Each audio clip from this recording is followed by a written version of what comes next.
Sibo. Most of you probably never heard of it. Gina, I hope you're watching this because you requested this a while ago and I'm bringing it now. And I know autoimmune, I know many of you asked for that. That's coming up. I know weight loss. I'm going to talk to you about the real reason why people still can't lose weight. So this is one that actually affects more people than you actually think because it affects the gut. What is Sibo? Small intestinal bacteria overgrowth. But that means nothing to you unless you identify with these symptoms. More and more people have this, and it's a reason why they eat food, and even 2-3 hours later, they feel like they just ate. Matter of fact, I got to show you this ad here because that just describes it so well. Oh, bad. It's like, okay, there you go. Okay, bloated. Okay, look at the picture. All right, this is actually a really good product. Matter of fact, I'll focus in on it. There you go. I carry that on my site. But I'll tell you right now, Sibo, it's not just one product.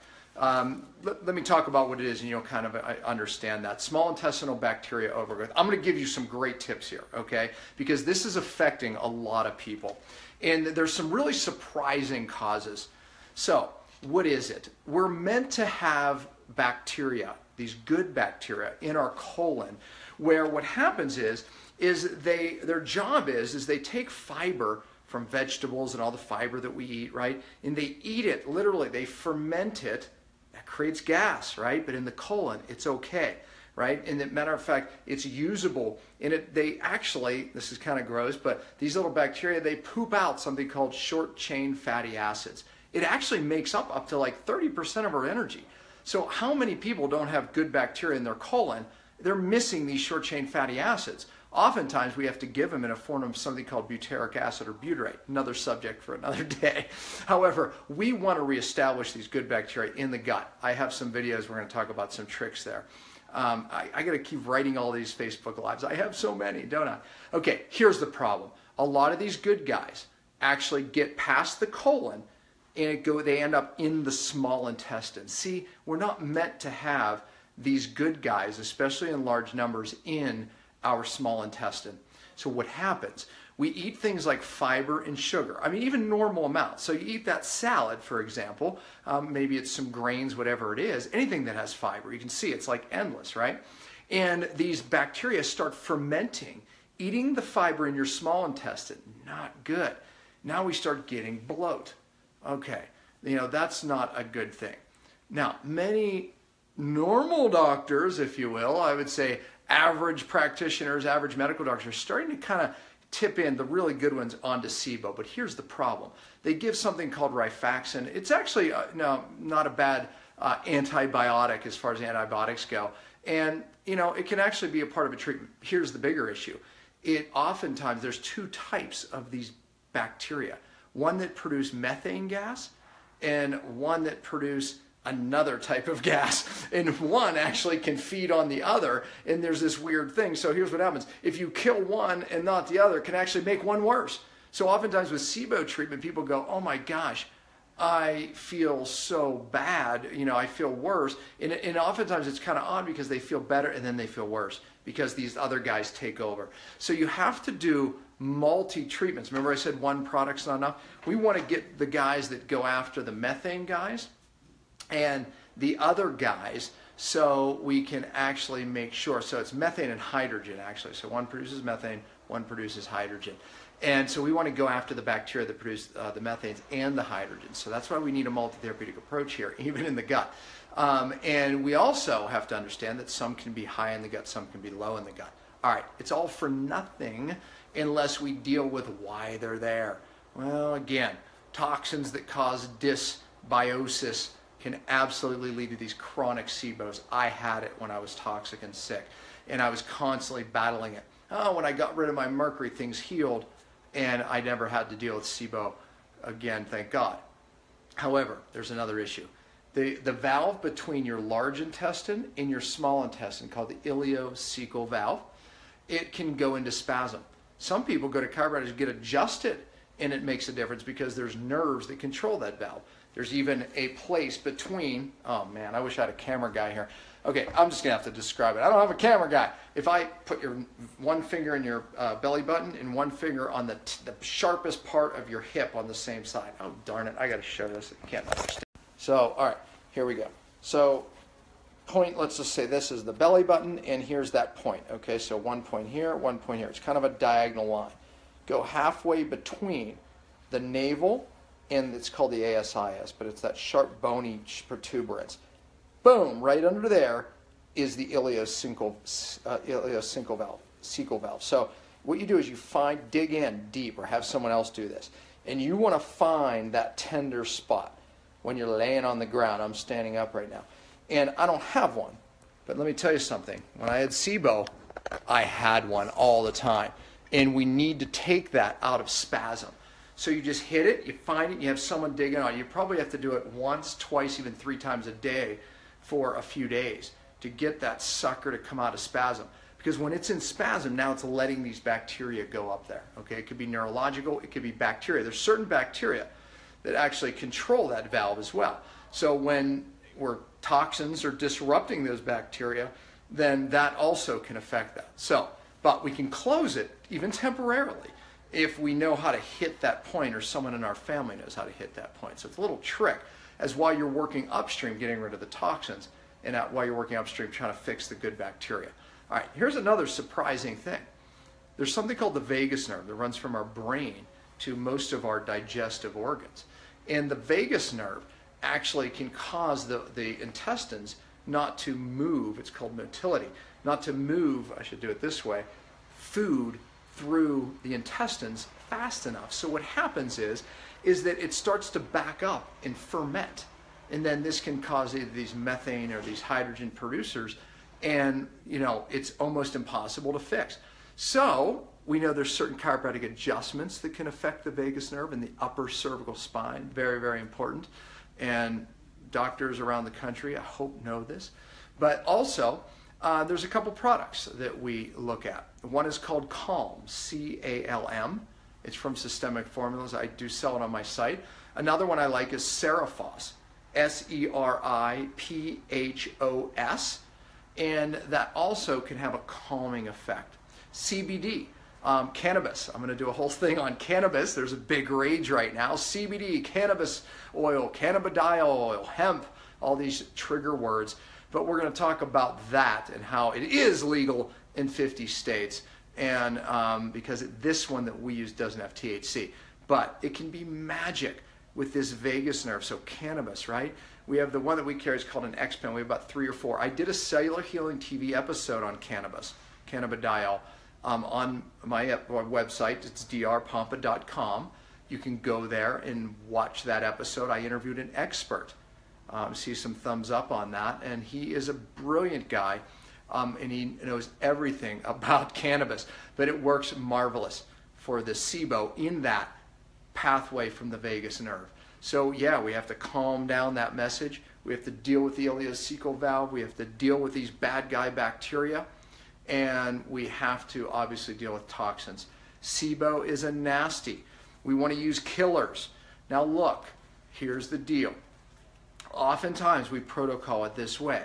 We'll use a killer like this, and there's the name.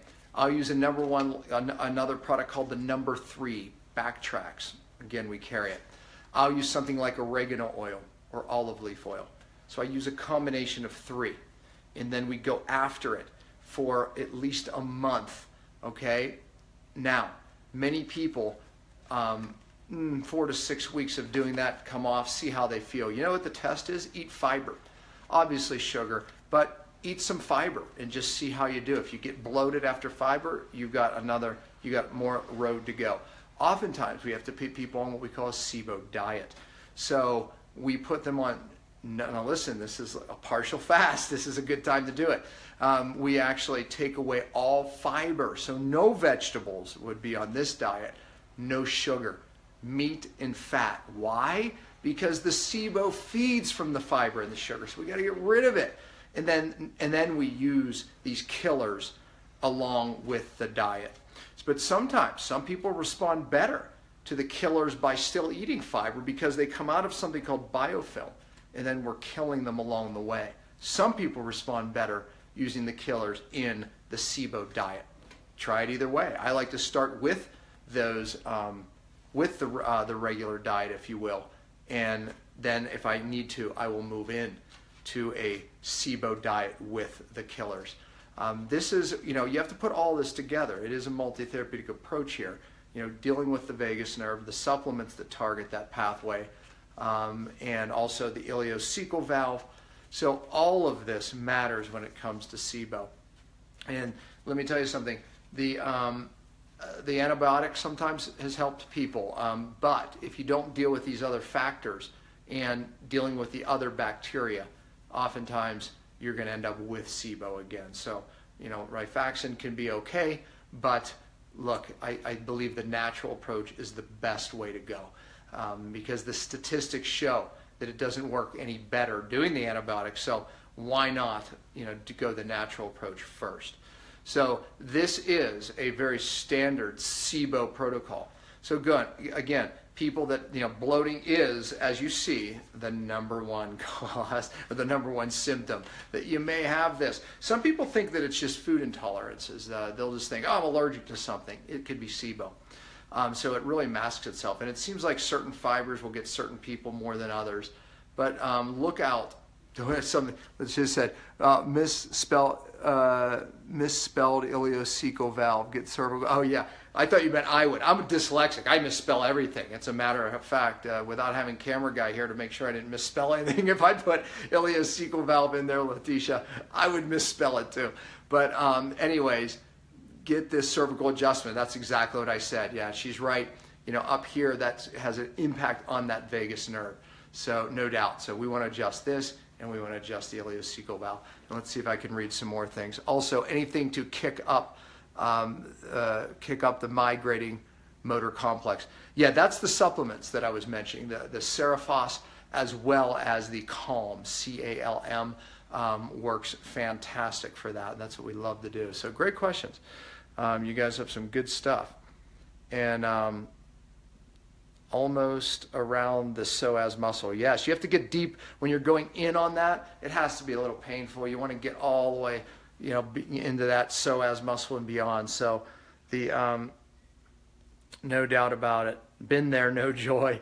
Yeah, exactly. So, but I'm sure I'm going to get a lot of comments on this. Share this and like this, because I'll tell you what, more people have this. This has become an epidemic, and it's because there's so many of these causative factors. Even stress can be an igniter because it affects this, as we talked about. It affects that, that whole motor complex and controlling the ileocecal valve.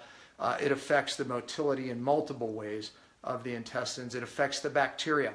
So stress, no doubt, is, in fact, that would always be a trigger for me when I got it. So can a fast get rid of it? Great question, because oftentimes we actually start the Sibo diet with a bone broth fast, and then we move from that into the Sibo diet. Some people it does fix it because it starves down all bacteria, then we re-inoculate the good. Other people it doesn't. So also people that are very sensitive to probiotics, even fermented foods, that's a sign actually that you have Sibo. So I'm glad it just triggered my mind. I almost forgot to say that. So could Sibo trigger hair loss? Well, here's the problem. It really affects your assimilation. So there's so many things, vitamins, minerals that are really causative and linked to hair loss, and even how its effect on the thyroid, but even hair loss directly. And yes, so indirectly absolutely can. So, all right, yeah, so anyways, that's some of the good questions. But listen, no doubt about it, share this. Sibo is a major player with why people can't fix their gut, and it just goes unnoticed. Most doctors do not understand Sibo, even understand that it exists, let alone know how to really care for it properly. So share it, because I'm telling you, you will get people go, oh my God, this is me. Is this the answer? And I gave some great tips here. People don't know this stuff. So please do me a favor and share this. Hey, guess what? I leave for a long due vacation to Hawaii. I leave on Monday. And that's my wife and I. So for our anniversary, we're going to Maui. So I'm going to bring some Facebook Lives from Maui. So you're going to see how I vacation. I haven't had a vacation so long. I don't even know how I vacation, but you'll see what I'm eating anyway. How about that? So, hey, and stay tuned. Follow me on Instagram. My son got me doing Instagram because he said, Dad, bring these short, quick messages. People love that. You know what I think my goal is going to be with Instagram? I've had so many people just want to know how I live my life. So I did one today. Just here's what I was eating. I'm on my day 5 of a partial fast. And so I shared my little meal today. And it was probably around, as I looked at it, probably was around 300 calories. A partial fast, you want to be between 500 and 1,000. And then I'll probably eat another meal to be between that 500 and 1,000. So anyways, I need to do a whole little separate thing on partial fasting, but go back a few videos on fasting and I talk more about it. But that's what I'm doing this week. And you're going to see more of that in the Instagram, where I can just bring those little quick things, right? I don't have to do a whole show on it, but it's a lot of the stuff that you all want to see. And you know what? Just seeing how my family and I live life. I think I'll try to get more personal in those instead of informative, but you know me, I'm always going to bring it, right? I'm going to bring the information. Listen, as long as you guys keep sharing it, liking it, I'll keep bringing it, honestly. If it keeps growing, and I know I'm changing lives, it's worth my time. If you hadn't seen the one on glyphosate, by the way, big cause of why we're seeing so much Sibo. I believe you won't fix the Sibo if you don't get the glyphosate out. Watch yesterday's live, because that is a massive problem with dysbiosis, bacteria, and we know it's opening up that ileocecal valve. I think there's being a study done on that right now. Love the hearts, thank you. The thumbs up means a lot to me. You know what my love language is? It is, appreciation and, absolutely getting affirmed. So affirmation, that's my love language. So if you keep affirming me, I'll keep bringing it. I sit here at this computer, and when I'm in my infrared sauna, that's another show. Guys, tell me the shows you want to see. I'll bring them, right? You'll tell me. But anyways, I sit there and I research. I just research. Now, I'm blessed to tell some people, including my son, I need this research. Find me some articles on this. Find me some research papers on this. But my gift is teaching it and making it simple. Thank you for the hearts. I appreciate that. I really do. Thank you. And I'll see you tomorrow. It's going to be a 180 degree solution is what you're going to see tomorrow. See you guys.